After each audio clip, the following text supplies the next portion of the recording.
Момунов Нұрдәулет Нәбиұлы, Жамбыл облысы Әулиеата командасы. Бұл енді жастар арасында чемпионат өте тартысты, қызық өтті.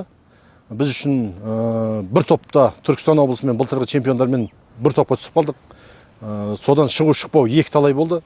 Бірақ дегенмен біздің шабандоздар мықтылық танытып, топтан шықты. Одан кейінгі ойын Алматы облысымен, олар да өте мықты, жақсы дайындалған, жергілікті команда болғаннан кейін жақсы дайындалған, тыңғылықты дайындықтан өткен көрініп тұрды.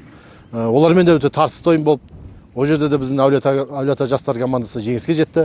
Енді Шымкент қаласы командасымен ақтық сынға шықтық. Оларға былайша айтсақ жеребе жолдас болды. Алдындағы ойындардың бәрі жеңіл өтті.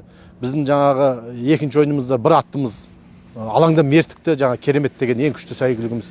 Одан қалса бір атымыз алаңға келген жоқ, сол қорада қалды. 10 атпен, 12 жігітпен финалға шығып, намысты қолдан жігіттер бермеді.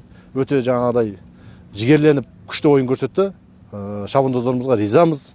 Құда қаласа, мынау алдымызда үлкен дүбірлі жарыстар бар. Сол жарыстарда осы жастарымызды көріп қуанып отырмын. Не бір мықты жастар шығып келеді екен. Түркістаннан болсын, Шымкенттен болсын, Алматы облысынан болсын.